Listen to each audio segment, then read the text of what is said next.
The caucus, is there any further discussion of caucus items? Seeing none, the caucus meeting will be adjourned. We'll take a couple minutes and we'll start the council meeting.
Council meeting of Monday, April 11th.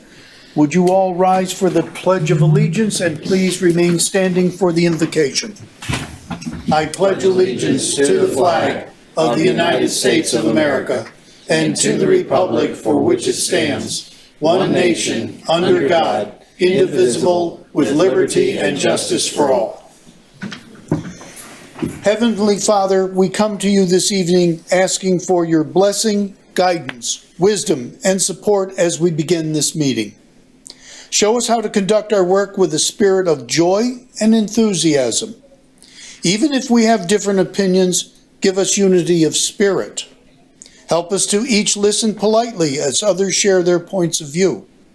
Help us to work as a unified team in combining ideas for a great outcome. Help us to work as a whole rather than as individuals trying to promote their own agendas. Finally, may we have a spirit of camaraderie in this room and work together on our shared mission and vision for those who live, work, and play in this county. Amen.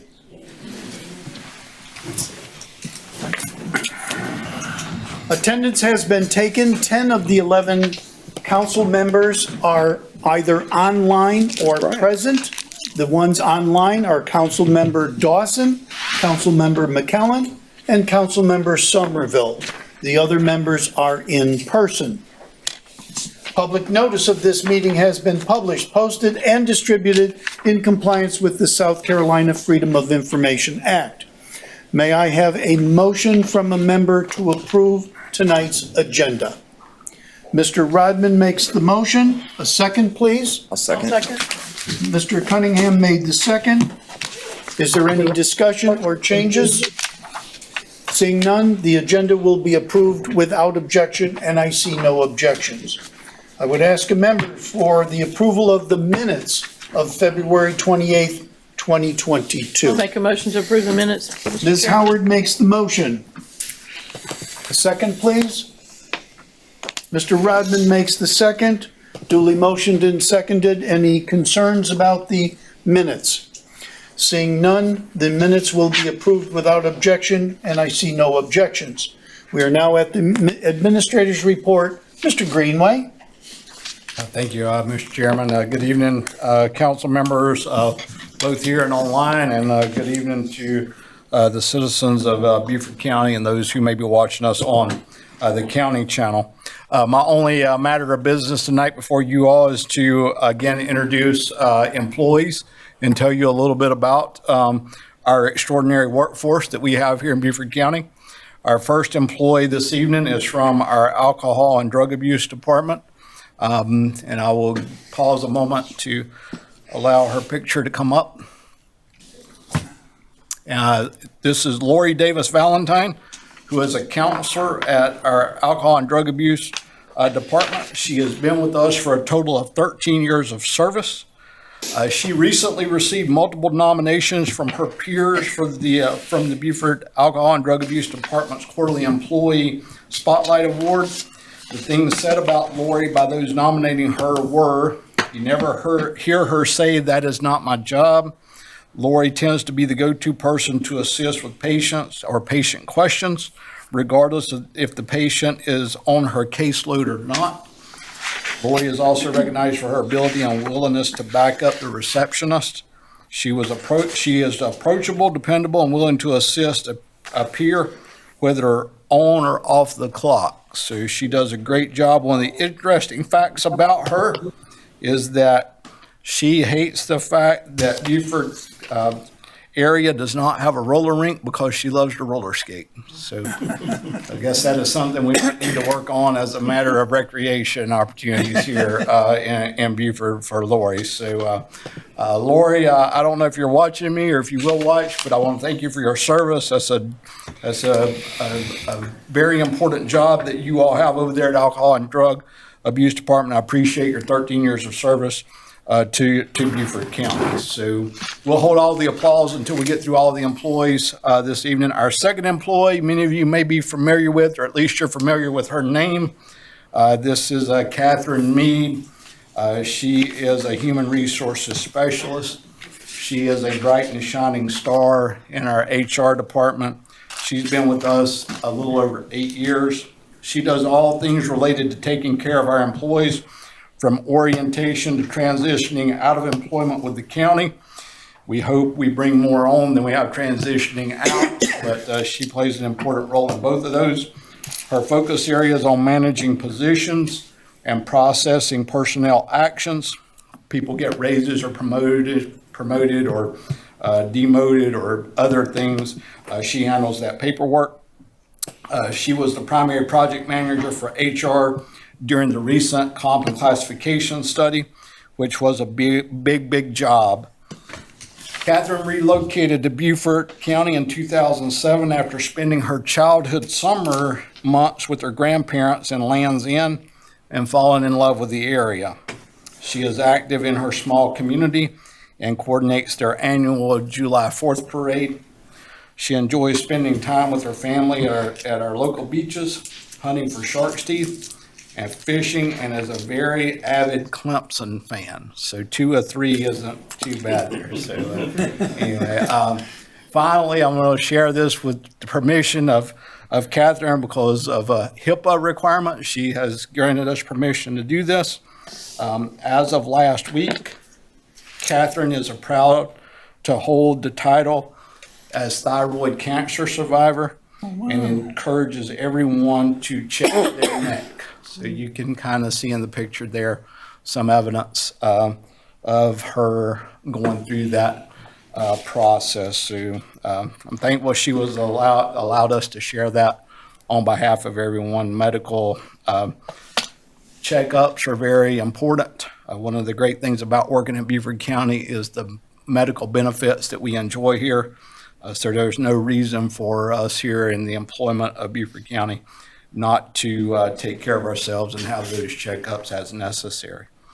Our final employee this evening is in our information technology department, Ms. Shante Daniels. She's our voice over IP administrator. She has worked with us for 5 years. Her duties include configuring, installing, and maintaining voice access to each of the 1,200 plus desk phones for Beaufort County. As you heard Mr. Hill say in the last executive committee meeting, she is about to undertake the process of beginning to update some of those old phones that we have here, which will be a big job, but I know she'll be up to the challenge and she'll do it very well. I don't know that I've ever seen Shante when she did not have that beautiful smile on her face. She is a happy person, and I enjoy working with her. One of the things that Shante feels is unfairly difficult about living in Beaufort County is that she's allergic to seafood. So very, very hard to live a life here in the low country and being allergic to seafood. So that's all of the employees. So let's give them all a round of applause.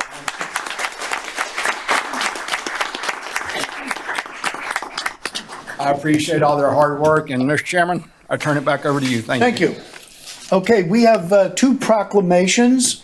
Mr. McKellen, you're going to read the first proclamation, which is recognizing May 1st through May 7th as Correctional Officers Week.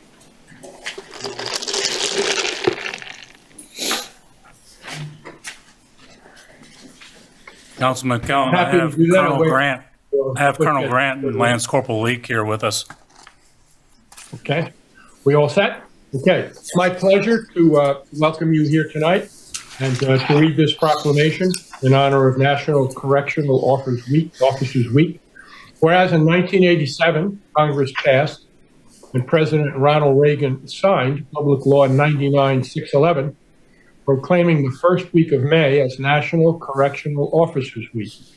And whereas the operation of correctional and detention facilities represents a crucial component of our criminal justice system, and whereas correctional officers play a vital role in protecting the rights of the public to be safeguarded from criminal activity, and whereas correctional personnel are responsible for the safety and dignity of the human beings charged to their care, and whereas correctional personnel work under demanding circumstances and face danger in their daily work lives, often sacrificing personal and family time to provide a necessary but often thankless and unrecognized and behind-the-scenes service to the public.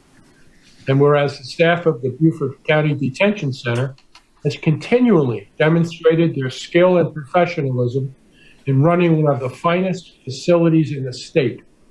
Now, therefore, be it resolved, the Beaufort County Council proclaims May 1st to May 7th National Correctional Officers Week, dated today, 11th day of April, 2022, signed by Joseph Passiment, Chairman, Beaufort County Council. Thank you, sir. We may be short of personnel up here, but I can guarantee you the rest of them are over at the facility working. So, I will let Colonel Grant say a few words on behalf of the detention center. Thank you so much. It's a privilege to be here today, but the hard work is done by these officers, and they work really hard. I really appreciate them. I have Lance Corporal Leak. He's been working at the detention center for over 18 years, so he enjoys his job. And we appreciate everything that council have done for us over the years and will do in the years to come. Thank you so much. Congratulations.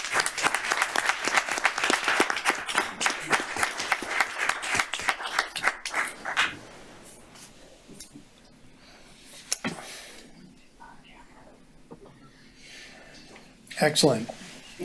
Our second presentation is a proclamation recognizing April 11th through the 17th as Animal Control Week.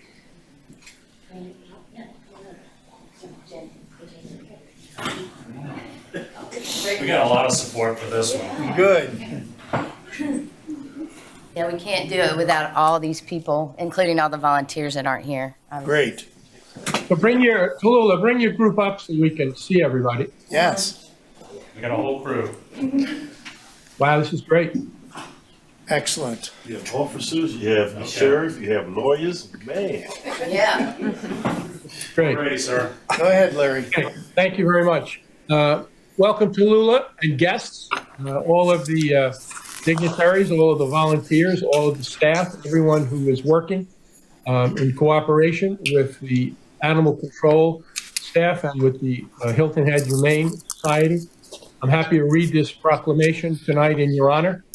Whereas the National Animal Care and Control Association has designated the second week of April each year as National Animal Care and Control Appreciation Week, and whereas various federal, state, and local government officials throughout the country take this time to recognize and thank all animal control officers and animal services staff for their dedicated service provided to citizens across the nation. And whereas every day, animal control officers and shelter attendants put themselves in potentially dangerous situations to protect the health and welfare of all kinds of animals and the public. And whereas in addition to field work and animal laws enforcement, Beaufort County Animal Services, along with the Hilton Head Humane Association, delivers critical community programs such as adoption and outreach events, spay and neuter programs, vaccination, and microchip clinics. And whereas Beaufort County recognizes the Animal Services and Hilton Head Humane Association staff for their dedication in serving animals and residents of our community. And now therefore be it resolved that Beaufort County Council proclaims April 11 to April 17 National Animal Care and Control Appreciation Week, dated today by Joseph Passiment, Chairman, Beaufort County Council. Excellent. Thank you, sir. I just wanted to say that it truly does take a team to do what we do. And as you see, there is a team up here. And it's not just everybody that works at the Animal Services building. Certainly it takes cooperation with our law enforcement, with our sheriff and his staff that help us with the animal cruelty cases. It takes our attorneys that go in and prosecute those cases for us. It takes the help of the community out there, our veterinarians and all of our animal services officers. So it takes a lot of people to be a team out here to make sure that, number one, the animals are taken care of, which is the important thing. And secondly, our citizens are taken care of. So I will turn it over to Lula, say a few words and recognize who she'd like to. Hey, just a few words. Thank you for this. It means a lot. Again, like he said, all these people mean the world to me because we couldn't do it without, of course, our animal control officers. I appreciate all the hours. This is a new one. She's learning. And then Brittany, I don't know what I'd do without her. And then, Sheriff's Department, they handle dispatch. They, are there with us if we're in a dangerous situation. Franny, you know how I feel about her. And then Port Royal Vet, they handle all of our wildlife, injured wildlife, and they do our forensic. I couldn't do it without Dr. Mary Kay. And then, of course, Phil Foote. So thank y'all. I appreciate it. Very good. Thank you. Well, we offer our congratulations to everyone for a job well done. Everybody's very proud of what's accomplished out there. So thank you all for taking the time to come in tonight. And we offer our hearty congratulations as you celebrate this important week. Thank you very much. Excellent. Thank you.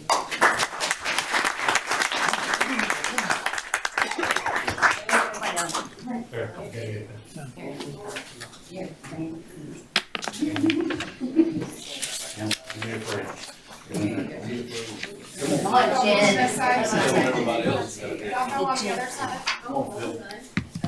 There you go, you're perfect. Perfect. Scooching real close like you're uncomfortable, but you're not. Jen. Come on, Jen.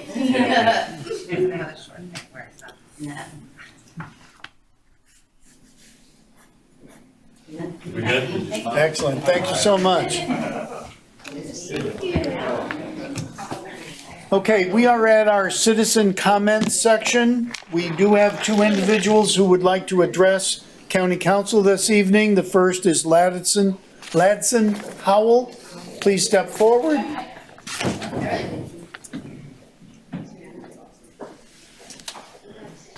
Good evening, Mr. Howell. Good evening, Mr. Chairman, members of council. My name's Lad Howell. I'm an old retired lawyer in Beaufort County. I had the privilege many years ago of representing the county as outside county attorney. I come today to tell you that we live, of course, in the most dynamic and progressive and beautiful county in the state of South Carolina. I think you'd all agree with that. And the reason that we do live in such a beautiful place is the water that surrounds us. Boat landings and access to the water are absolutely critical to the pleasure of our citizens, as well as many, many money makers that make their living as crabbers or fishermen or dock builders all of these folks use our boat landings. I know that you've gotten some advice in the past that there's 5 or 6 landings that we don't have a deed to. And that's absolutely correct. And I will tell you all that I've already met with Mr. Taylor, county attorney, and Deputy Brittany Ward, I believe was her name, who had the opinion that we didn't own those landings because we didn't have a deed. I'm here to tell y'all we own all the landings.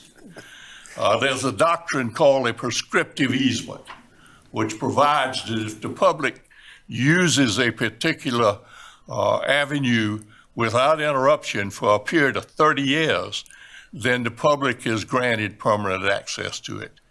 We have 30-year prescriptive easements on every single one of our landings. I've been in Beaufort County myself for 54 years, so I can testify that I've fished out of virtually every landing that we have. And to my knowledge, no landing has ever been closed by a landowner that surrounds that landing. And the situation today is the same. We still own those landings. I would like to see the county do a better job with maintenance. We have so many revenue items that help pay for maintenance for our landing, unlike other recreation that does not have any revenue options. People who own boats and motors are paid hundreds of thousands of dollars to this county every year. Out of that, surely we can find enough money to maintain these landings on a monthly basis to make sure that they are safe. I can tell you the 5 landings that are in question have great big signs saying Beaufort County Landing. Either we need to take down those signs because if somebody gets hurt, it's a liability issue. But we do own them, and it is our landing, and we need to repair them. I understand from Mr. Greenway that there's some sort of study underway, but it's the slowest study I think I've ever seen because it's interrupting my fishing. We got a pothole in my landing at Brickyard that's bigger than this entire dais here, and you can't back your trailer in there at any tide except high tide. So I implore you, Mr. Chairman and members of council, to take some action and give some direction to the Public Works Director, because he doesn't have any idea. He is new at his job. He doesn't have any idea which landings we actually own and don't own. He has to be given direction. Thank you very much for your time. Thank you, sir. Jesse White.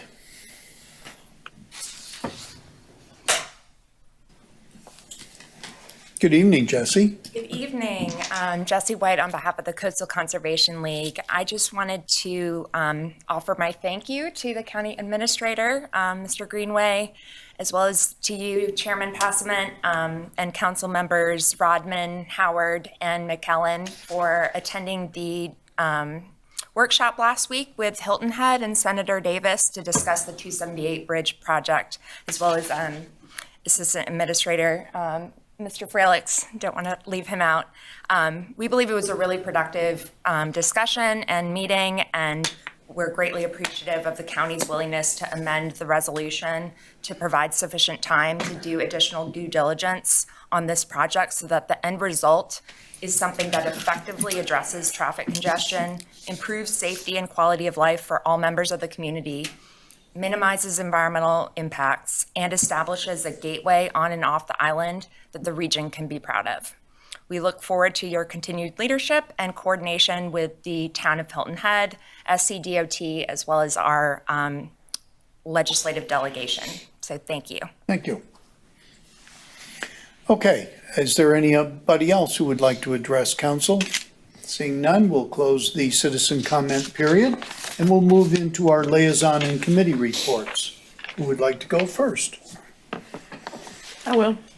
Ms. Howard. Yes, Mr. Chairman, Natural Resource Committee met April 4th, and we've got several things on the agenda coming forward from that, including resolutions for the agreements with our municipalities, for our stormwater management and utility program, and education on MS4, and also the contract award for the Whitehall Park Phase 1 construction. And on April 7th, I held a community meeting at Shell Point Baptist Church with the Shell Point residents to update them with Public Works, telling them update on the stormwater and the traffic studies and the status of those projects. Thank you. Anyone else? Mr. Chairman? Mr. McCallum? Yeah, out of the Community Services and Public Safety Committee, we have a number of items that are present this evening on the consent agenda.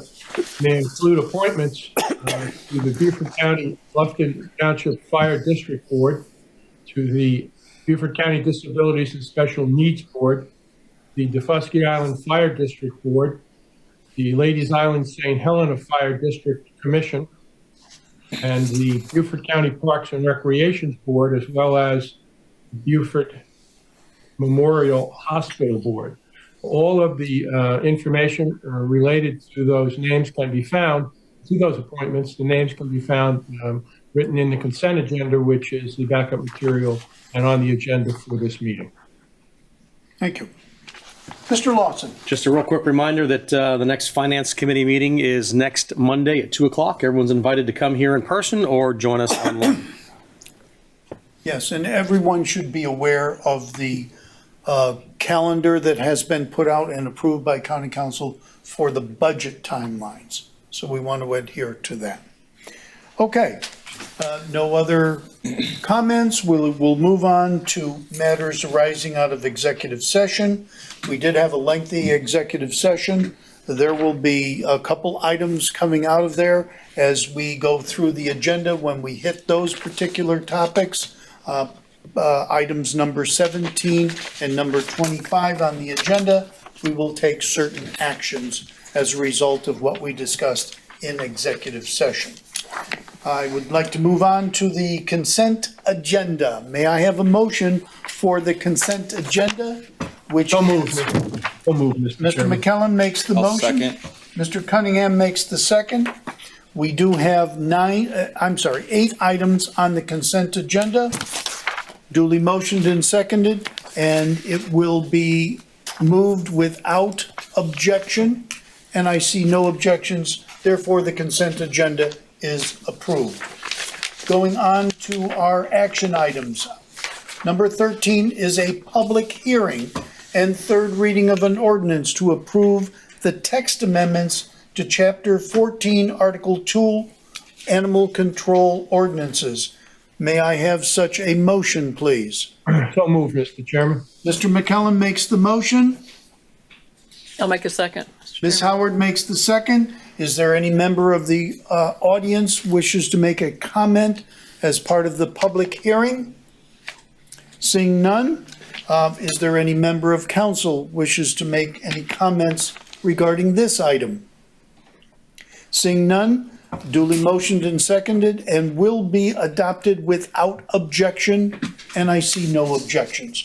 Item number 14 is a public hearing and third reading of an ordinance authorizing the approval to terminate an easement and execute an easement encumbering a portion of property owned by Beaufort County known as Ford's Shell Ring.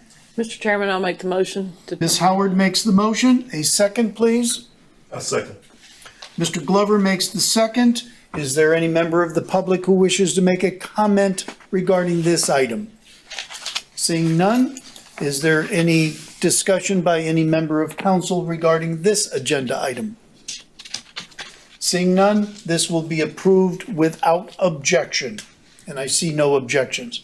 Item number 15 is a public hearing and third reading of an ordinance, repealing an ordinance, creating the Southern Beaufort County Corridor Beautification Board. A motion, please? I'll make a motion. So moved, Mr. Chairman. Ms. Howard made the motion. Mr. Dawson made the second.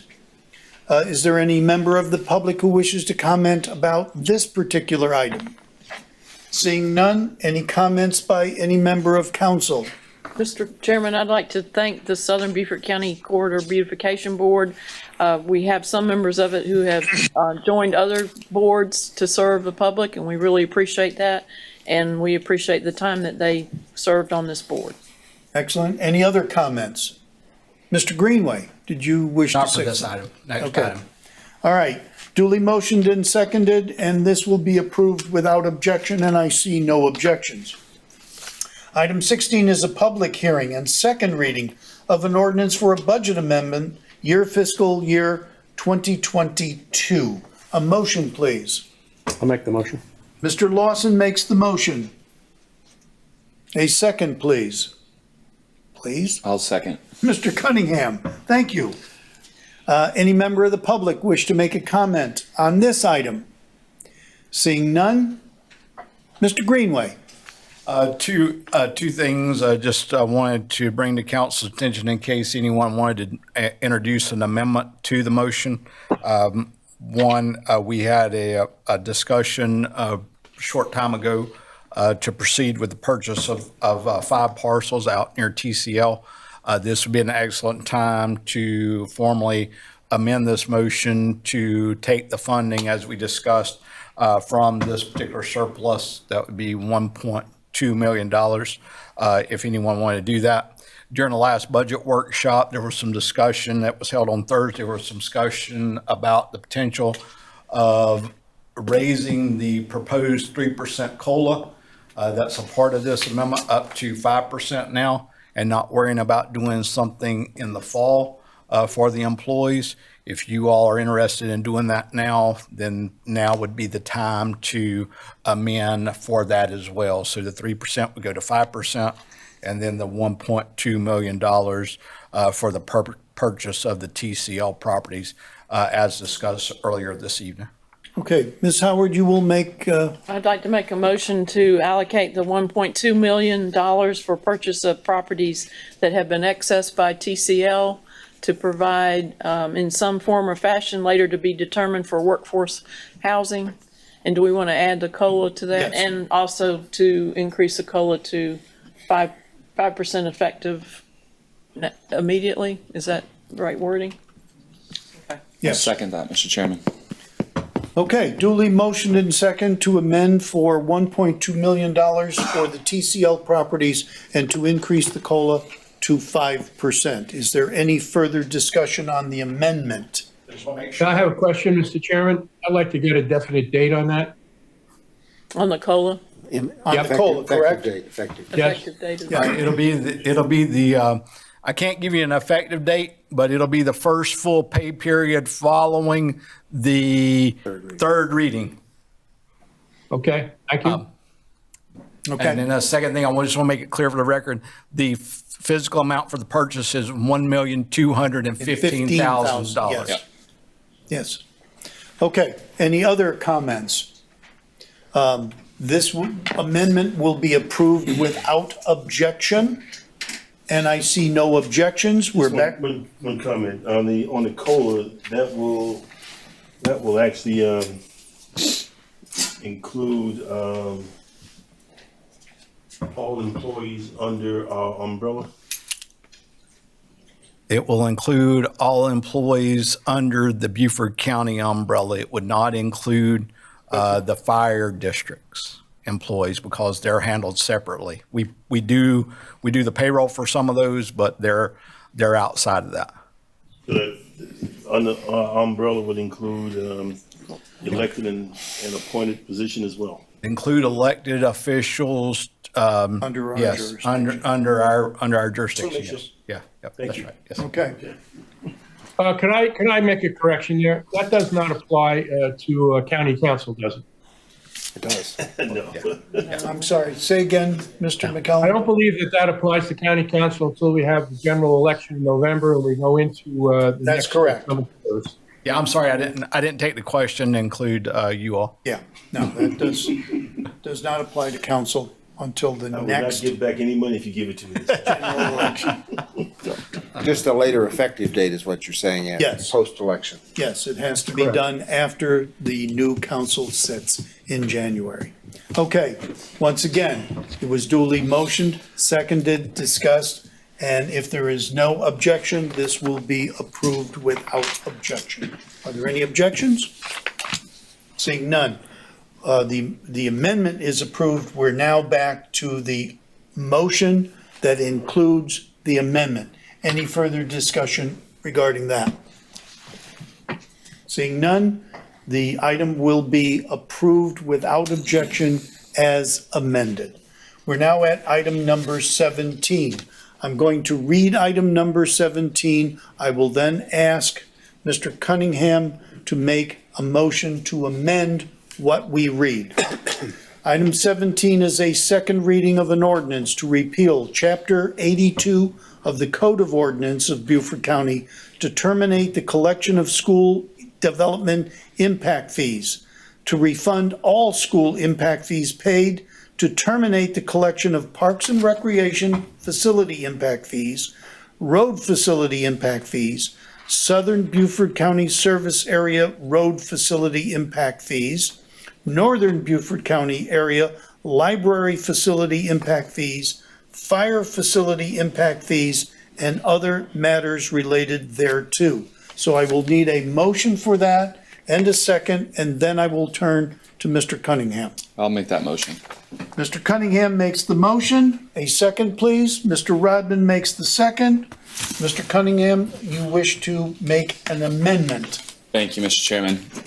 I move that we amend something previously adopted. Specifically, I move that we amend the ordinance which council adopted on March 28th, 2022, which gave first reading by title only to an ordinance to repeal Chapter 82 of the Code of Ordinances of Beaufort County, to terminate the collection of school impact fees, to refund all school impact fees paid, and to terminate the collection of all other impact fees, to bifurcate that ordinance so that going forward, we have one ordinance which repeals the school impact fees ordinance and refunds all school impact fees paid, and a second ordinance which repeals prospectively all other impact fees, which provides that all the funds collected under those ordinances will be expended on the prospective CIP projects for which the fees were collected.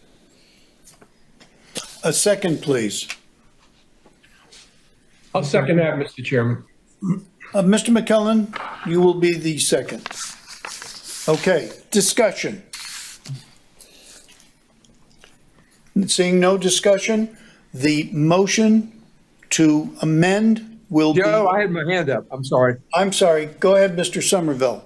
Yeah, thank you very much. I am going to vote against this for a couple of reasons. I think, first of all, I think the bifurcation is correct. I certainly would support that as a separate, well, I'd support it as a separate motion. But it includes the school district. I know the reasons, as I understand it, for terminating the school impact fee, there are two reasons I'm aware of. I disagree with both. One is that there are no capital projects that the school district will complete in the next 3 years. I don't think that's correct. Unfortunately, I can't give you a specific list right now, but I will have it by the next reading, which I guess will be 2 weeks from now, if it exists, and I think it does exist. The second reason, as I understand it, is a matter of equity. It's quote unquote not fair to charge the developers in unincorporated Beaufort County south of the Broad and not charge developers in the town limits of Cartyville and Bluffton and Hilton Head. We bounced along for a decade or so with some folks, some municipalities contributing to the, for example, the library impact fee, and some contributing to the Parks and Rec impact fee, and others not. So I don't think there's certainly a precedent for having some participate and some not. But I also have faith. I do have faith that the municipalities of Cartyville, Bluffton, and Hilton Head will change their resistance to the school impact fee and come on board. So I'm going to vote against it. Thank you. I'm going to vote against the current amendment and the actual motion. Thank you. So I just want to be clear, what we're voting on right now is just to take this and split them, and we'll vote on each, correct? Correct. That's correct. Okay. That's all. I just wanted to clarify that. Okay. Any others? Okay. We do have one objection. Do I need to call the roll, or are the rest of you? Joe, may I? Yes. If the amendment is just for bifurcation, I'll certainly support that. That's Right. exactly what this is going to do. It's going to split it in two separate ordinances, and then we will take action on each individual ordinance. So then we will have unanimity on the motion to amend. Seeing that, this is done without objection, and I see no objections. Okay, so we're back to the main motion, which now indicates that we're going to separate this into two specific ordinances. Is there any discussion? Seeing none, item number 17 will be approved without objection. Missing one thing. Go ahead. So we're approving the repeal, and when it comes back to us at third reading, it'll be in the form of, Two separate ordinances. Okay. At which time we can take whatever action we deem necessary. okay? Everybody understands that. The purpose of this was to split these into two separate ordinances so we can take each of those separately. We have done that. So that's where we stand this evening. Going forward, we're going to have a public hearing and third reading on two separate ordinances. Wouldn't we do that this evening, Mr. Chairman? We could have a discussion if you so desire. I'm just thinking that if we're separating them, then we should have a vote on each of those moving forward tonight for the second reading.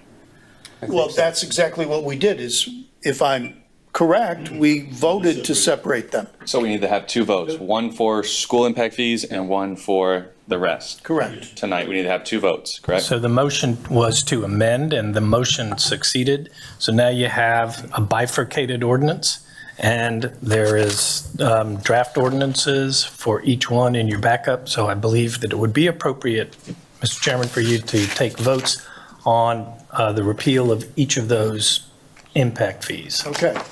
So, yeah, For for second second reading, we'll have a motion and second for the repeal of the school impact fees and returning the funds for the school impact fees. So I will need such a motion for that. So moved, Mr. Chairman. Mr. Cunningham makes that motion, I'll second that. and Mr. Lawson will make the second. Is there any discussion regarding that? Joe, I'm having a hard time getting my little hand up here, so. That's okay. Yeah. For the reasons I stated earlier, we're talking about the school impact fee only, right? And That's correct. okay, I'm going to oppose that for the reasons I stated earlier. Number one is I think that there are some CIP projects that the school district can complete within 3 years. And secondly, there's a precedent for having some participants and some non-participants. And I hold out hope that Hardyville, Bluffton, and Hilton Head will change their position and support the school impact fee. So I vote against it. Okay, any other questions? Mr. Cunningham? Yeah, I was against the school impact fee to begin with when we voted on this summer. There's a lot of different issues that I have with it. One of them is that south of Broad pays it, north of Broad does not. Mr. Somerville's one of his statements is that the schools can get projects done in those 3 years, but it's definitely going to be unfair for the taxpayers that got hit with that impact fee in Bluffton and unincorporated areas over there that are paying for projects that are nowhere even around them, where somebody right across the street from them did not pay that impact fee because at that time Bluffton was not signed on, is still going to reap the benefits. The whole point of repealing any of these impact fees right now is to create unity in all the municipalities and the county.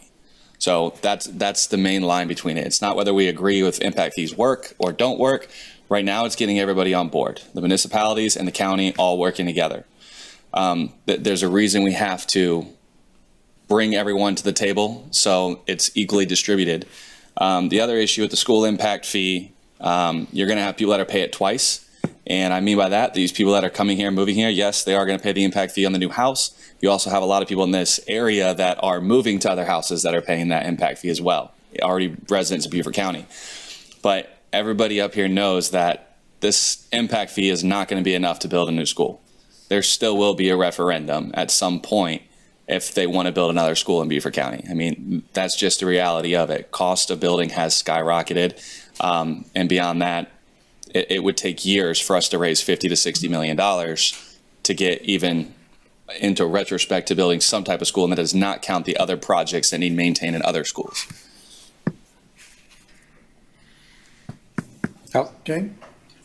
Go ahead, Mike. Mr. Lawson? Thank you. Yes, and I have supported the school impact fee for quite a while as we're doing this. As we know, in Bluffton, things are growing, and we're going to need money. There's no doubt about that. But obviously, this impact fee has been unfair. Hilton Head not joining, Hardyville not joining. Bluffton was on the edge, and they were getting ready to join. But again, no one in Northern Beaufort County has to do it because it was just for Southern Beaufort County. So again, we're going to have to find money other places, and that's going to be up to the school board to figure out where that money comes from. I was hoping to get more support from the school board with this and with promotion of it because they're the ones that ask for it. But at this point, I'm actually I'm excited that we can repeal this and get back to where we were before. Any other comments? Chairman, let me make sure I understand what we're doing here tonight.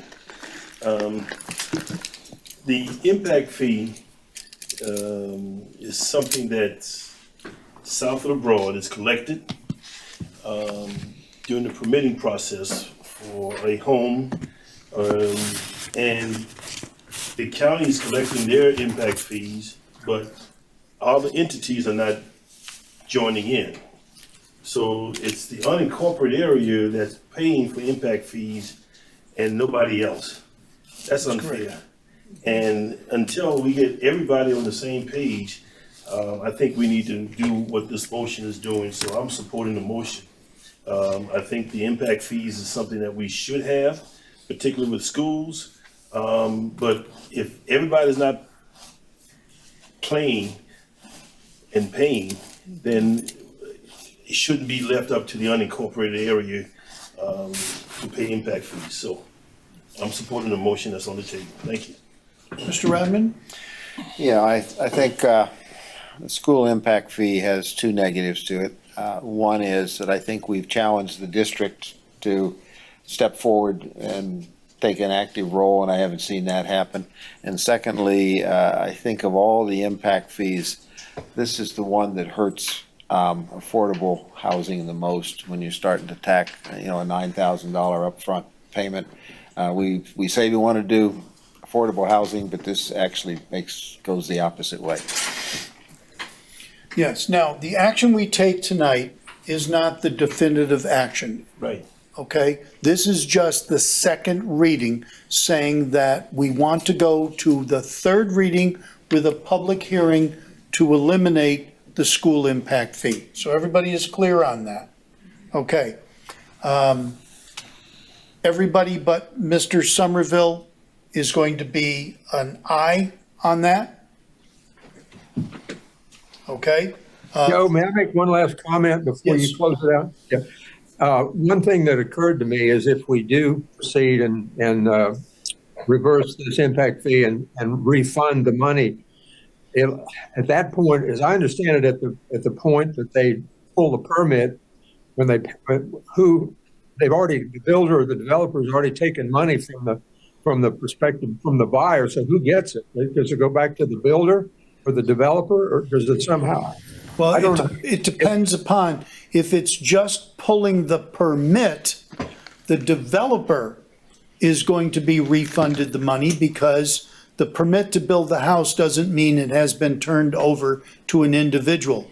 But if an individual already has contracted, had the house built, and living in the house, they are the owner of record and they would be refunded. Is that not correct? No, we will actually refund the payer of the impact fee, whoever wrote us the check Okay. for the impact fee. It'll be up to individuals. If they paid a contractor for that, it'll be up to individuals to work with that contractor to get their money back if they paid for it. We all have to refund the money to the person who wrote us the check. Interesting. Because that's the record that we have. Okay. Okay. Okay, once again, this will be approved with 9 yes and 1 no. Okay? So, Since Mr. Greenway made that comment, let me just make this comment. We do have a PR person on staff who would notify the public that if we get to that point, that they need to go ahead and see about the impact fee with there. If this goes to third reading and this is repealed, we will have to do a lot of work to make sure it's clear, and we will do that work. So, Thank you. Thank you. okay. All right, moving on to item number 18. Is it approval of a resolution recognizing April as... Oh, I'm sorry, it's the second one. Yeah, how soon we forget. Okay, the second one is the more controversial one, because this is repealing all impact fees prospectively. And that the impact fee funds that we have now will be spent on projects that are already in the pipeline. So moved, Mr. Chairman. Mr. Cunningham makes that motion. A second, please. I'll second, Mr. Chairman. Mr. Dawson makes the second. Discussion. Again, whatever we do tonight is for the third reading and public hearing. Mr. Lawson. I am going to vote against this, and just as I mentioned in our last meeting when we voted the first reading on this, is that I think that we are currently in a knee-jerk reaction of the information that we've gotten. I'm not the smartest guy in the room, but we have smart people over here, and we have smart people in the public that obviously can come up with a solution that would marry together what we're talking about doing here. And so far, I don't think we've even started to talk about that. I think that as we move forward, if this goes through 2 weeks from now, again, tonight I know it's the second reading, so we still have time, but I'd like to give ourselves more time to figure this out, that we would be creating a vacuum that would put us in a bad situation. So I'm going to continue to vote against this, to repealing all impact fees, because I know how important impact fees are. And again, I think that there is a solution out there that we just have not thought about this and gone through it correctly. Mr. Chairman, I'm going to vote also against this at this second reading. I had a lot of conversations with other elected officials in the town of Port Royal and the city of Beaufort. They all want the impact fees to happen. I think this is going to bring everyone together to agree on some way to get this done. So at this time, because it's second reading, I am going to vote as Councilman Lawson is against this. Any other comments? Mr. Chairman, yeah, this is Paul. I'm going to vote against this as well. What we need to do, I think everybody would agree, in a perfect world, we just get all the municipalities to sign on to all of these impact fees and then update them with the last, in accordance with the last study, titular advice study that we did. Thank you. Okay. Any further discussion? Mr. Cunningham. Why not? I'm in favor of repealing them, and it's for a couple reasons. That one, I've already stated. We need to get this universal across the board. We just had a meeting last week where people sat in front of us and were talking about how things in their area weren't taken care of, but yet they weren't a part of the project list or weren't a part of the impact fees. And they gonna yell at the people that are in front of them. And that was us that night. And we got an earful. There's no doubt about that. And they were upset, and rightfully so. So this is an opportunity for us to bring the municipalities to the table and to get this done. I don't want to see the rest of these impact fees go away. I want to see them renegotiated. We know the time frame from the last time these have been signed and negotiated, and they are way overdue. I was in elementary school. Put that wrapped in there. I was in elementary school the last time these were negotiated.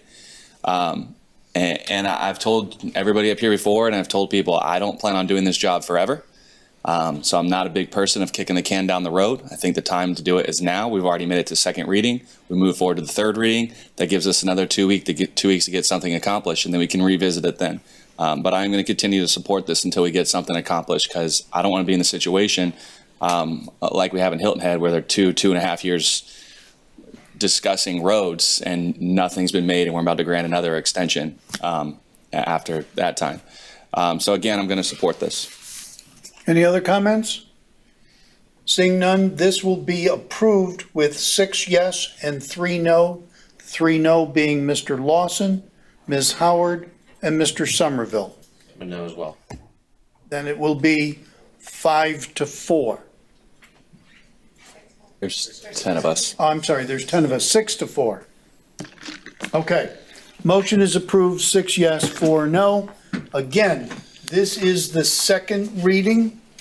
I've been working with the municipalities at trying to establish a meeting where all of us can hear the same thing, understand the rules, regulations, and laws that we are all subject to on this matter.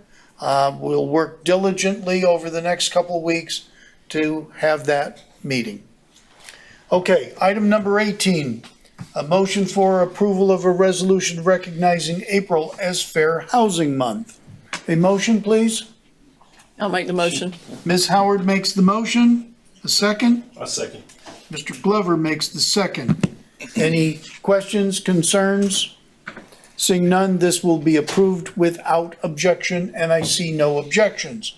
Number 19 is approval of a resolution to revise the Beaufort County Emergency Disaster Policy and Procedures A.9. Motion, please. So move, Mr. Chairman. Mr. Cunningham and Mr. Lawson make the motion and second. Any discussion?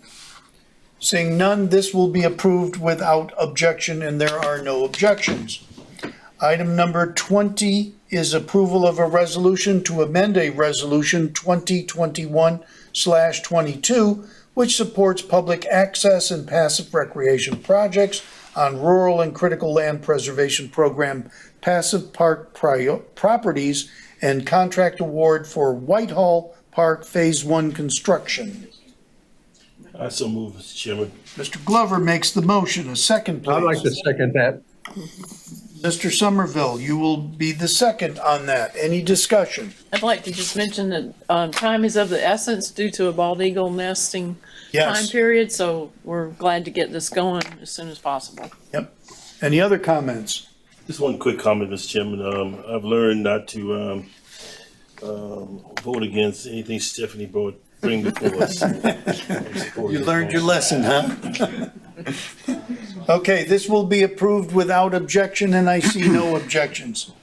We're going to take items 21, 22, 23, and 24 as one vote because they are all memorandum of agreements between the Stormwater Management and Utility and the City of Beaufort, the Town of Port Royal, the Town of Bluffton, and the Town of Hilton Head. I'll make a motion for all Ms. Howard four. makes the motion for those items. A second, please. A second. Mr. Cunningham makes the second. Is there any discussion? Seeing no discussion, those items will be approved unanimously without objection, and I see no objections. Item number 25, a motion please to recommend the approval of a revised resolution of Beaufort County responses to the Town of Hilton Head comments on the 278 corridor traffic improvement project. So I'll need a motion first, and then Mr. Rodman wants to make an amendment. So move. Mr. Glover makes the motion. Mr. McKellen, did you make the second? Yes. Okay. Mr. Chairman, I prefer Larry making the motion. I second it. It didn't work out that way. Okay, I should have waited. You're on the hook now. See, you should have listened. Yes, Mr. Rodman, do you wish to make an amendment? Yeah, Mr. Chairman, I move that we amend the US 278 Corridor Traffic Improvement Project Resolution, which we previously adopted on March 28th of this year, as set forth in the backup to the agenda item number 25 on today's agenda. Okay, a second, please. I'll second the motion. Ms. Howard does the second. Discussion. Mr. Rodman, do you wish to discuss first? Yes, I'm happy to go first. A little background on this, as to I think where we are.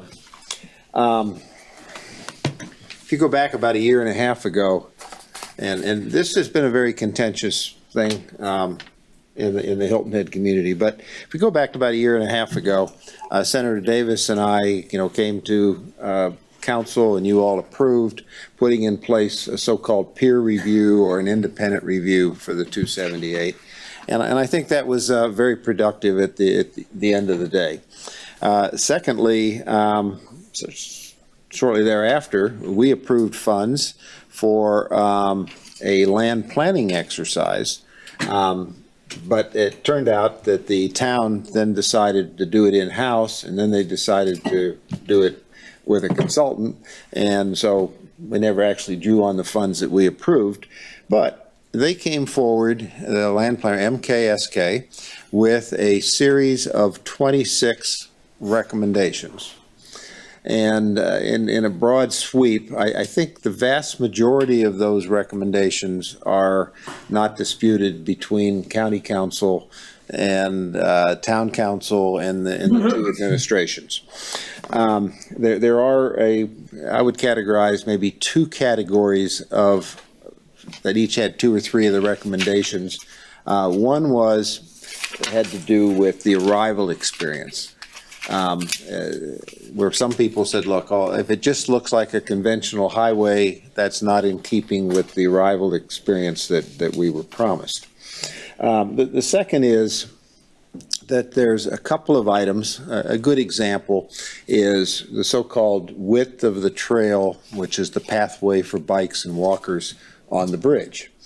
Town wanted 14, and I think the designers had 10 feet, and there may or may not have been an agreement at 12, but in any event, that's an item that can be worked as the design goes forward. It doesn't have to be decided today.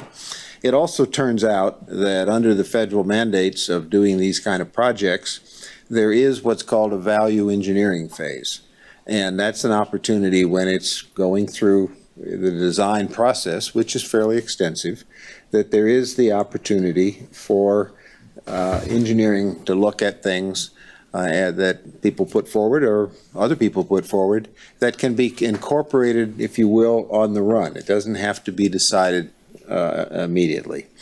So I think where we are is that we had the resolution that we passed 2 weeks ago. What's before us now is to actually extend that for 90 days. And there would be some very adverse actions and problems if we were to do that. And this may be a good place for the administration to highlight for us what are the adverse impacts that are facing us at the state level were we to do this particular resolution to extend it the 90 days. Is it logical for you all to speak to what DOT is telling us? Before, Mr. Chairman. Go ahead, Mr. McCollum. Before administration speaks, I'd like to have a point of clarification on this. Yes. I'd like to know the distinction between the motion that approved the revised resolution and the amendment being proposed. What's the distinction? There isn't one. There isn't one. It's the same So thing. why have we made an amendment if there's no distinction? To indicate to everyone that the original motion that we passed did not include the extended time. Right. Okay, and this agenda item changed that. And because it changed that, we actually, by Robert's rules, had to do a procedure to alert everybody that from the last meeting to this meeting was a specific change. That's the only thing, but you're absolutely right. The agenda item contains the changes. We're just trying to do it logically. Why are we considering an amendment if there's no distinction? As I said, only because we took an official action last time to set the time at 30 days. Right. Then we met with Hilton Head Island. Right. Now we're putting it on the agenda, and we have to amend the motion that we took at the last meeting in order to have this one legitimate, if you will. That's the only distinction that we're having by Robert's Rules of Order, you have to amend something that was previously acted upon. Simply a procedural. Yes, it is, just Step. procedural. I can just say, it'd still be 30 days without the amendment. Correct. Correct. No, my motion was for the revised, what's in the. Right. packet, That's correct. which is included Yeah, in what- 90 days. Yes. What we're having to do is undo the resolution that's already been approved. Right. And in order to do that, you have to make the motion and do the amended motion to get the 90 days and the 30 days in there for a total of. My motion was too premature then. No, you did. No. You No, did you did it right. You did great. You did awesome. You're not getting off the hook that easily. Good try, though. Okay. Forever you were right. Okay, so the question was, what adverse effects may be from the State Department of Transportation or the federal? Well, I'm gonna let Jared elaborate on some of the things of where we think we need to go quickly on this. But what we are certainly confronted with now is, one, I want to make it clear that what we're doing this evening does not stop what we're doing with the environmental and NEPA process. We're still proceeding on with that. But we want to work with the town of Hilton Head Island, certainly want to work with Senator Tom Davis, who is attempting to address some concerns that have been voiced by some residents of Hilton Head Island in his Senate district. So we want to do that, but that does create some complications. We need to give DOT some clarity, South Carolina DOT, some clarity about what we want them to do with regards to the project while we're in this 90-day period, and the 30-day while we're waiting on Hilton Head to respond after the additional studies are completed. And we need to, you all need to understand that there is a potential that with these outstanding issues there, that the Federal Highway Administration may say, hey, we're not going to look at this NEPA application and do this and review this FONSI, findings of no significant impacts, as long as the town of Hilton Head Island and Beaufort County are still doing things that may affect this project. So those are the two potential consequences of what we're doing here tonight. We think we can address those things. We can certainly provide South Carolina DOT some direction on what they need to do with regards to their continued work. We think we can deal with the issues with the Federal Highway Administration with regards to the NEPA process and the FONSI if we need to. And Jared's going to give you those details right now as to what we need to do secondly. But before I step away, does anybody have any questions about those two potential consequences? Yep. We want to work with the town. We're committed to working with the town. We want to honor Senator Davis's intense work and his involvement in this situation. But we also have to keep the project moving. We have to keep the path forward clear for SCDOT and their team that's working on this project on our behalf. And more importantly, and I want to say this, and is it needs to be made clear to everyone who is following this project, is that DOT is providing project management to Beaufort County. We are the project owners, if you will. It is our project. It's not anyone else's project. It's Beaufort County's project. So whatever happens here, I would recommend to you all on the county council as a county administrator, in the spirit of working with the town of Hilton Head Island and doing these things moving forward, is it needs to be made clear that the county is the applicant to the SIB and is working with DOT as project management. So this is our project. I guess that needs to be made clear, because I don't know that people fully understand that. This is a county project. It's not a Hilton Head project. It's not a state project. It is a county project that is being managed on our behalf by the South Carolina Department of Transportation. There are a lot of skilled people involved in this project at DOT and with the public engagement and all of that. A lot of their work is being criticized by folks who have not spent as much time studying these issues as those folks, DOT and the project engineers for DOT have spent studying this issue. So one of the things we need to do immediately after whatever vote happens here tonight is that we need to schedule a workshop with you all at a time that's convenient for you all so that we can get in a room with DOT representatives and the project engineers, KCI Engineering, and they can tell you all the work that's been done, because an end-to-end analysis through the corridor has already been performed by them, and they already have that data. So this end-to-end analysis is outside of the project scope at this point and carries it throughout the island. So you all need to understand that, okay? So Jared, I'm gonna let you finish off the details there. Before you do that, Mr. Greenway, you talked about this being really a county project, which means that the bottom line is the responsibility of the county as far as the dollars are concerned. We're on the hook. We're on the hook. Yes. And being on the hook with the state as well as the municipality injecting, delaying, et cetera, is that something I see in the resolution? It does talk about any delay will be the responsibility of Hilton Head in some locations in this resolution. But what about the state?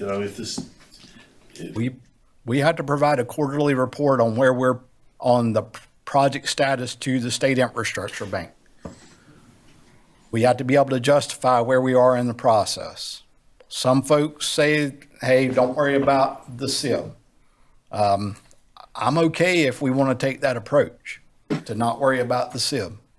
But I also don't want to be sitting here 3, 4, 5, 6 months down the road when the SIB says, hey, y'all aren't moving, we'd like our money back, and people holding county administration responsible because we're having to potentially return that funding.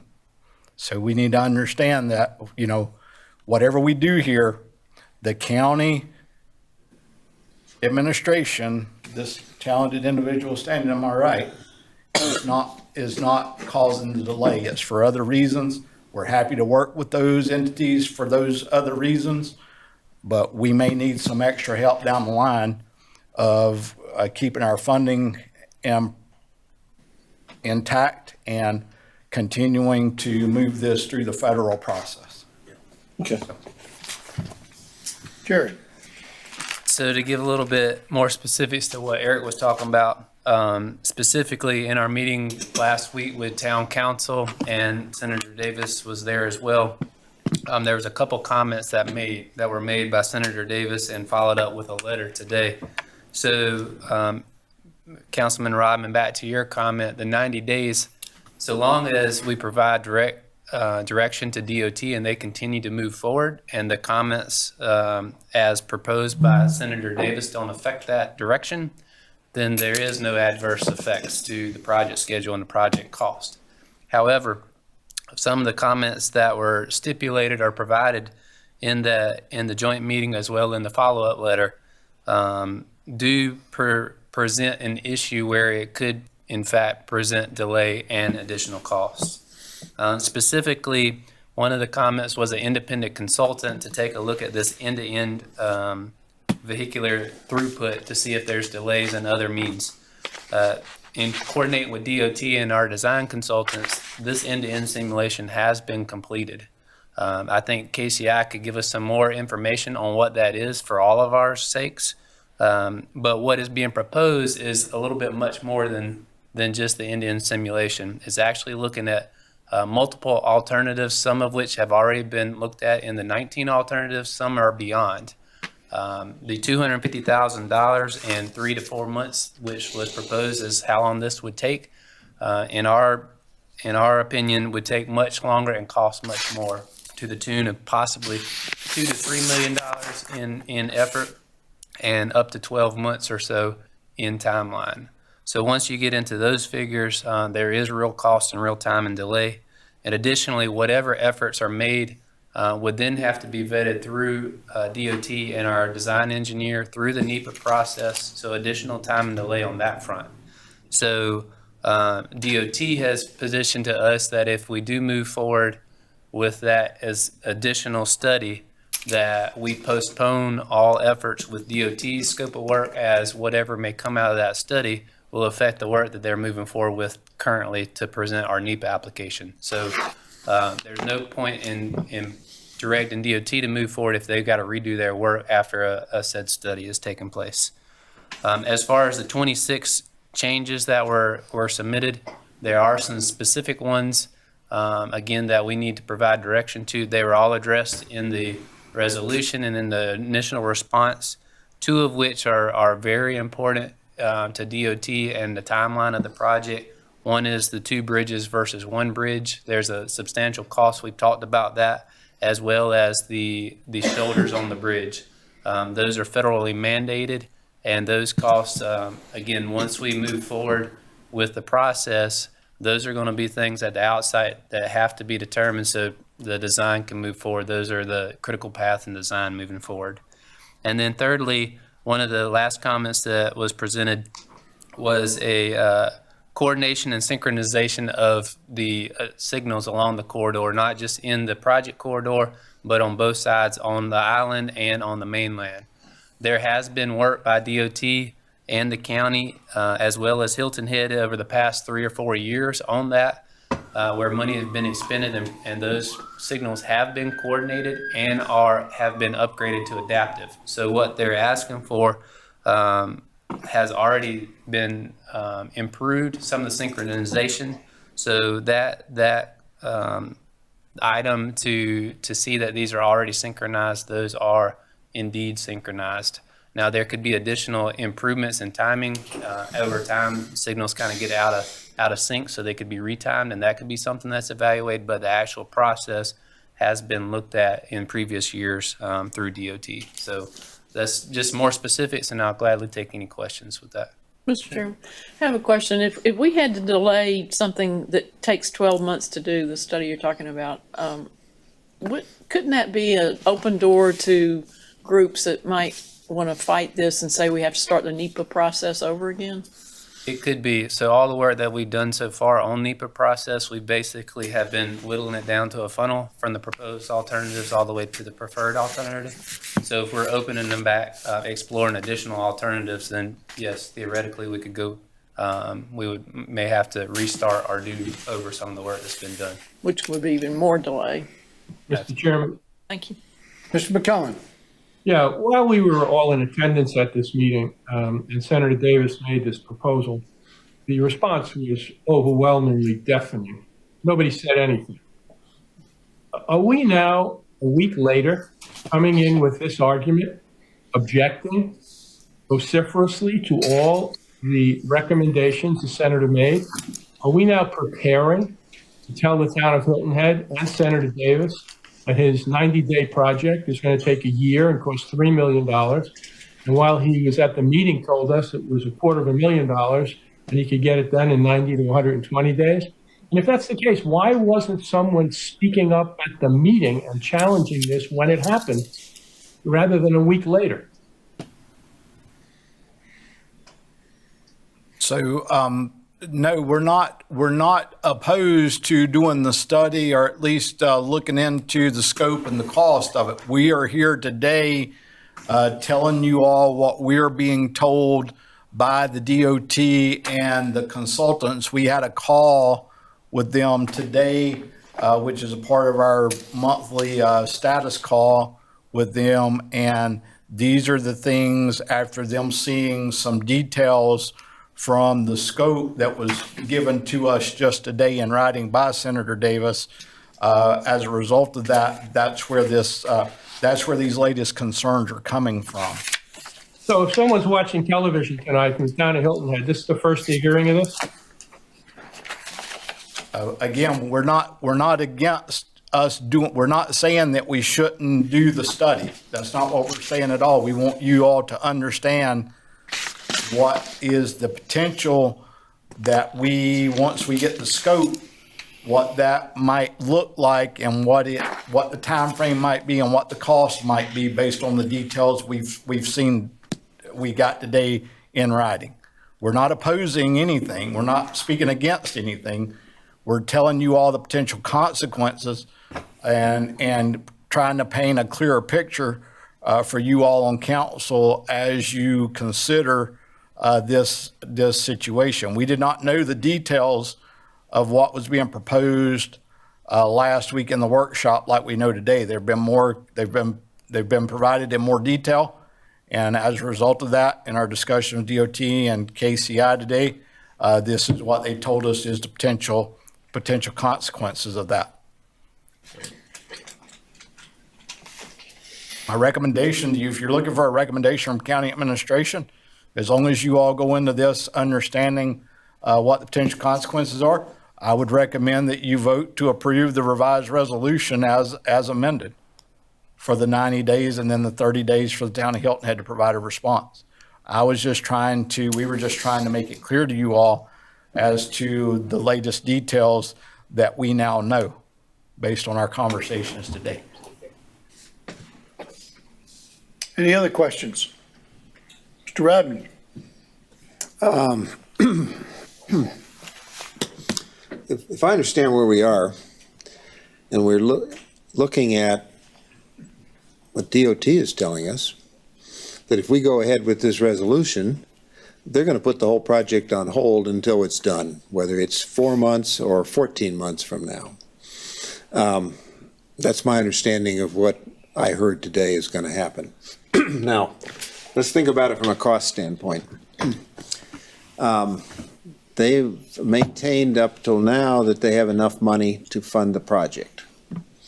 What we've run into in recent months is a tremendous amount of inflation, and we know that construction inflation runs higher and faster than CPI, Consumer Price Index. If you look out 3 or 4 years and you add maybe 0.5% in the inflation in, we're looking at probably $50 to $100 million of increased cost that we're going to be on the hook for. And it gets more difficult because the SIB money is a fixed amount. It's not indexed to inflation. The referendum is a fixed amount. It's not indexed to inflation. So if it goes up, by that kind of money, we don't have any place to go for it at this point in time. So it seems to me it's very short-sighted for us in any form to agree to this resolution, which is essentially, in my mind, runs a high risk of shutting down the project, or at a minimum, putting it on hold, because that's what DOT has said they're going to do, in which case we're just going to have a further mushrooming of the costs. Am I missing something in that? Well, I don't think DOT has told us they're going to put the project on hold. I think what DOT, correct me if I'm wrong here, DOT has asked us to tell them if we want them to put the project on hold while we're undertaking this additional study. And I do not recommend that we do that. I think we need to proceed on with the applications and the submittals as quickly as we possibly can. I think what DOT also told us is that the study, the end-to-end simulation, which was talked about last week, they have performed that task and can gladly give us that information so we have a better understanding. The scope that was provided in the letter today from Senator Davis is beyond the task of just looking at the end-to-end simulation. In the corridor. In the corridor. So providing DOT direction to move forward and providing counsel and joint counsel with Town of Hilton Head, that doesn't delay regardless whether we give them 90 days to respond or not. However, if we give a consultant and move forward to get a consultant to do the additional study, then that's when we would probably be beneficial to provide guidance to DOT to pause what they're doing while we do that study. But if we use the study that DOT has done, which describes the end-to-end simulation, then there would not be an additional study beyond what's already been performed. So in that scenario, why do we need the 90 days? If the study's been done, people can look at that in a very short period of time and decide if it's reasonable or not reasonable. It's the 90 days that's the killer. It's interesting if you also take those kind of inflationary numbers and you essentially move the project out a couple of months. You know, you're probably adding on the range of $3, $4, $5 million per month for every month that you move it out, because you're looking at the compounding of all these inflation rates. So I don't understand why we would need the 90 days if we're going to review a study that's already in existence and could look at it tomorrow or next week. Why do we need the 90 days and put a risk of alienating Federal Highway and SCDOT? Because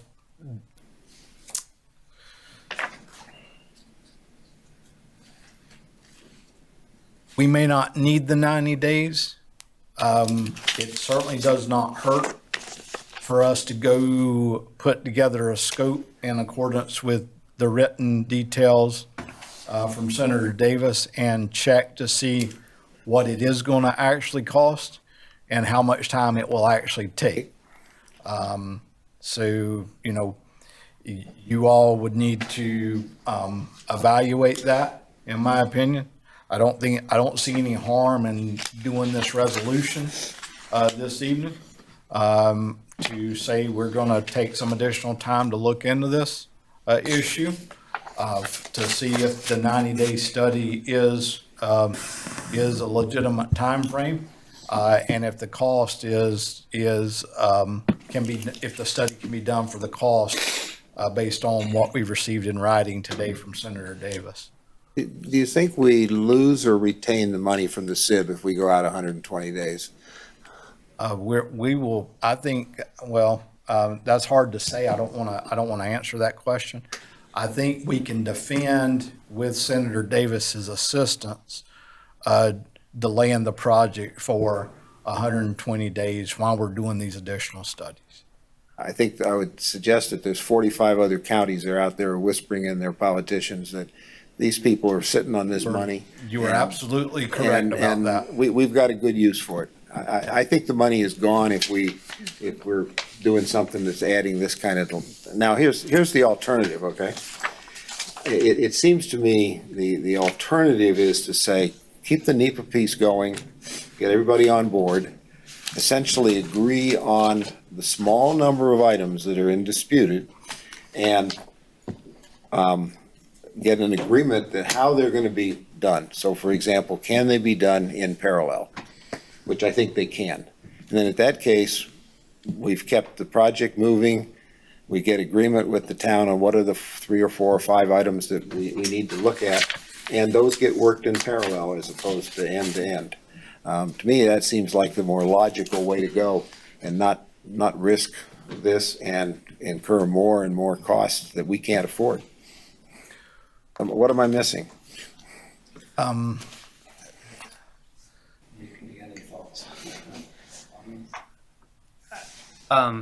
mean, that's the appropriate way to think about it.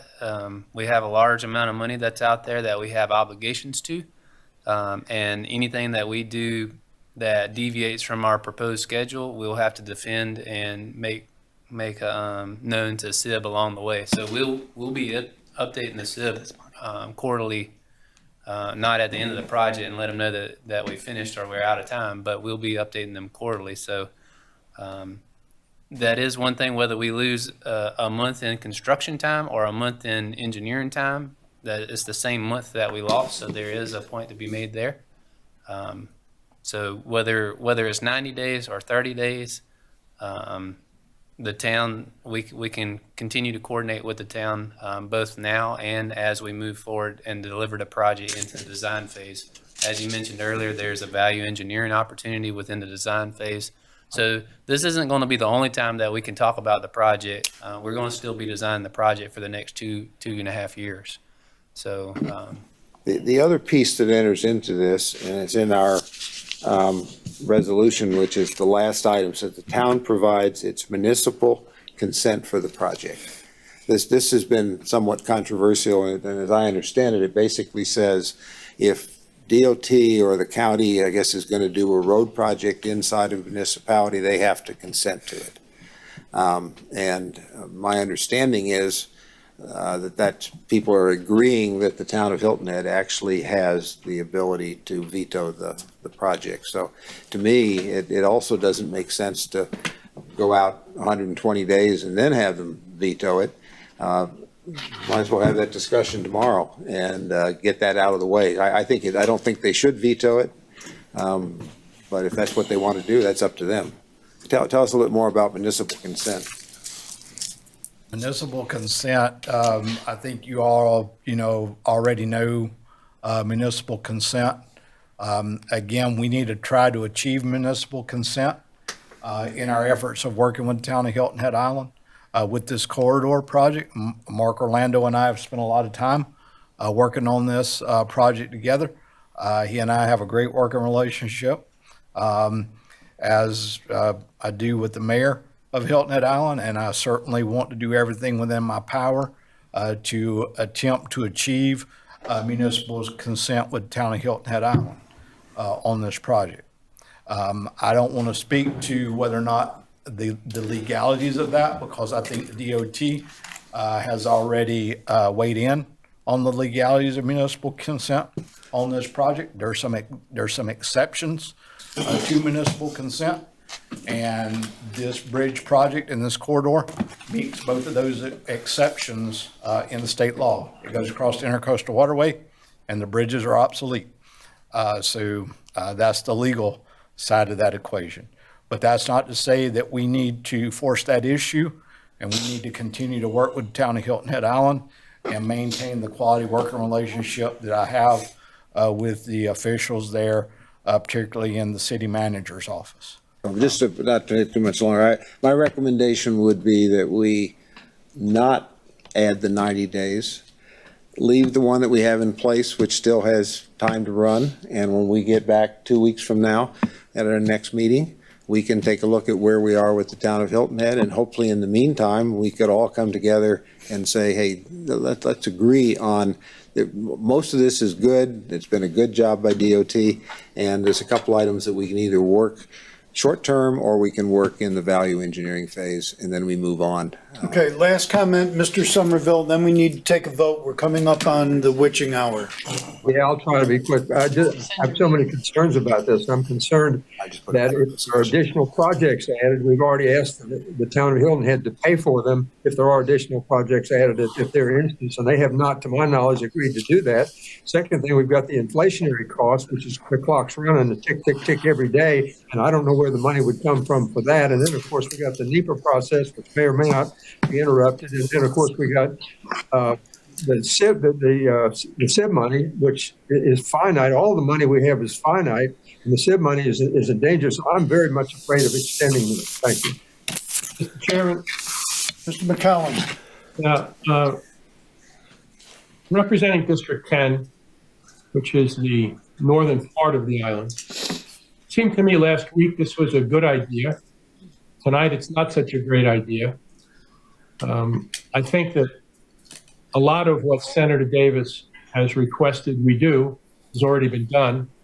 I think the traffic study outside the municipal limits of Hilton Head has already taken place, and Hilton Head has committed money and time to study their 26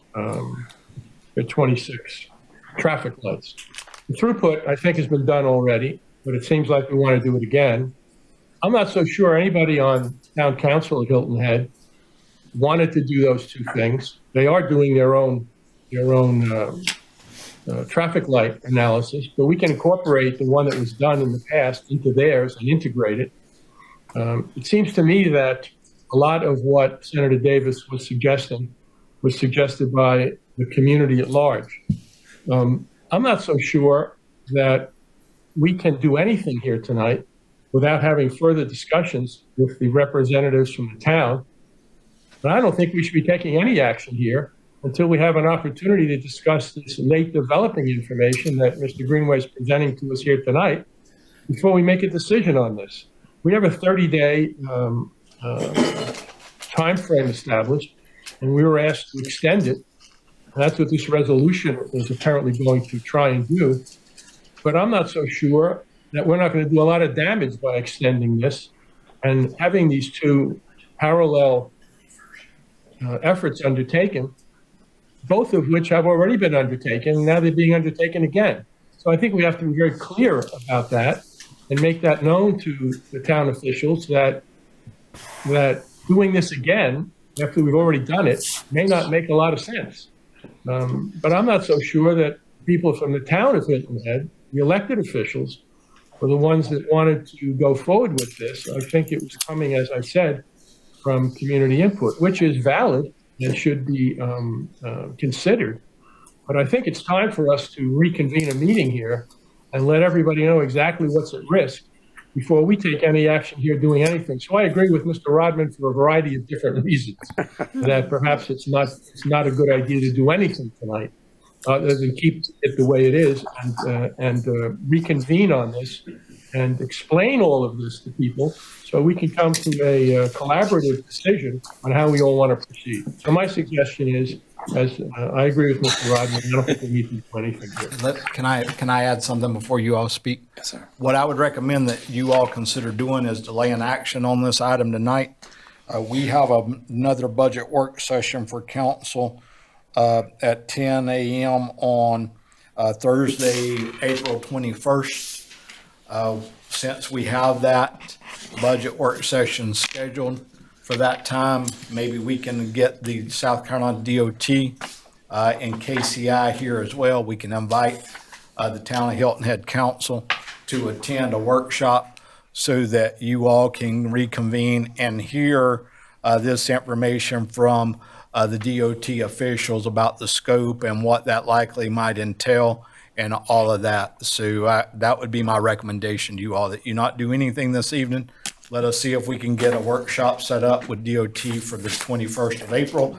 That way we can take this up at the next council meeting on the 25th if we need to do so, if we decide to do this.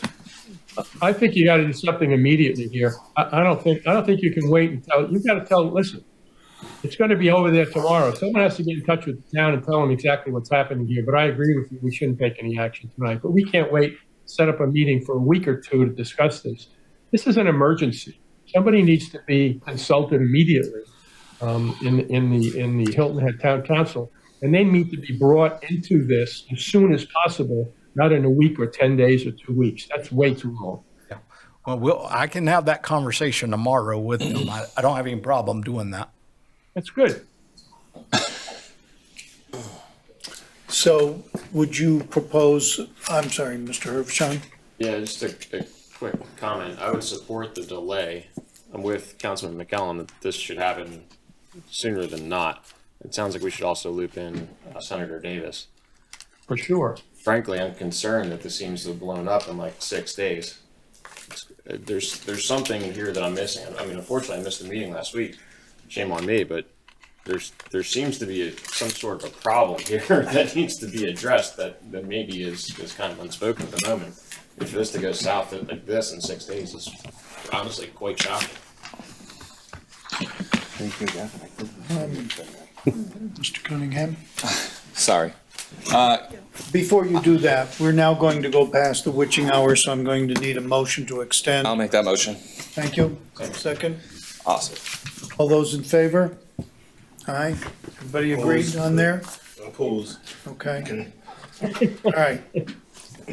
Now, Mr. Cunningham. Thank you, sir. I don't build roads. I don't know how to design roads. Jared, I just have a couple questions. How long have we been working on this project for the 278 corridor and the Hilton Head Bridge? A little over 4 years. Okay, how long will it take us when we finally come to an agreement to build it? It'll take 3 years to build. So 7 years if we agreed to something now. How long should this have taken us? A big project takes 7 or 10 years. So we're still right on track. Well, we didn't include design and permitting, so there's 2.5 years for that. So all in all, we started working in 2017 and we have a construction of 2028, so 11 years. So we would be at 11 years when it's done. So I'm not going to support it then. I'm tired of kicking the can down the road. Like I've said this, we've been, that I know of, at least negotiating for over 2 years. And so I won't support it. It's time to get the ball rolling. So the question is, do we want to take action? Mr. Lawson? Yeah, real quick. And for some reason, sitting here, it reminds me of when I went off to college and my dad pulled me aside, who was a assemblyman guy, and he said to me, a B project finished and completed is 10 times better than the A+ project you never finish. And again, so I think, we could sit here and redesign this forever and every time make changes and changes and changes. We need, I'm along with everybody else here that we're at this point now that we need to move forward. I would only add that we're still going to make an A+ project. Bill? Yes, go ahead. Yeah, maybe a quick way to resolve this, if it's, I would like to rescind my motion. Okay. But the motion, right, the action on 25 is your motion anyway. So we need to do something with Okay, that well, whatever it motion. is. What we could do is either postpone action to a specific date or refer it to a specific committee. Can we just postpone it to the next county council meeting? We could, I'll second. That's a motion? Yes, there it is. okay? I think we're better to reject it and send the right message up the stream, up to Columbia. Well, I think the message is being sent But out. rejecting this keeps it at 30 days. Postponing it Right. at least leaves the door open to decide to see if something happens that we're missing to figure out some, clear the air. Well, let's take I'll call the question on the motion that's on the floor. Which motion is on the floor? The motion on the floor right now is to postpone it till the next council meeting, which will be the 26th. I thought the motion was the one that, the 90 days. Right. Correct, No, to he's move it. making move the an revision to amendment the to your next- amended motion. Okay, Yes. so we haven't voted on that then. Right, so we have to do the amendment first, which would be to postpone any action until the meeting of the council on April 26th. Is there any discussion about that?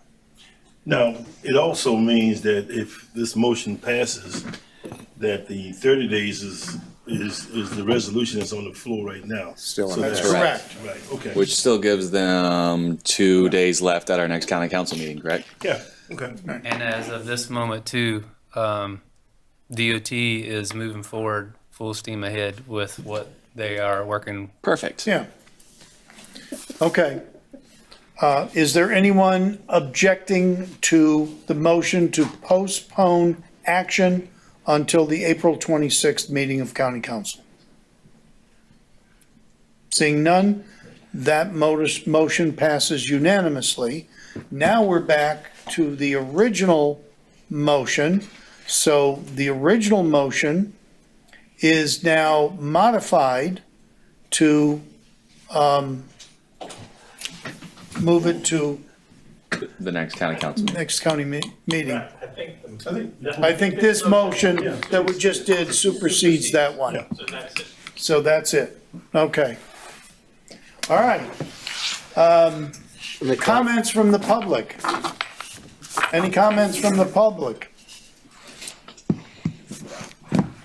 You have 18 seconds. I just would encourage you to still move forward with a joint work session with the town, because I think there is a lot of disconnect between what studies have been performed, what analyses are out there, and I think having all of the players present, including KCI and HDR, respective engineering firms, council, and Hilton Head Council and staff would be really helpful, because it does feel like everybody just needs to get on the same page going forward. So that would be my recommendation. Thank you. Is there any further action?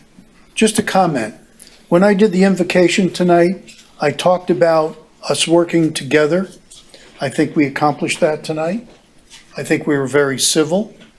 We had some things that we had to discuss. They are some emotional issues. They are timely issues. So I'm very pleased with the way council acted this evening. I thank you for that. No further action. This meeting is adjourned. Before 8 o'clock. What did you do? You wanted to say something? No, I said before 8 o'clock. 7:50.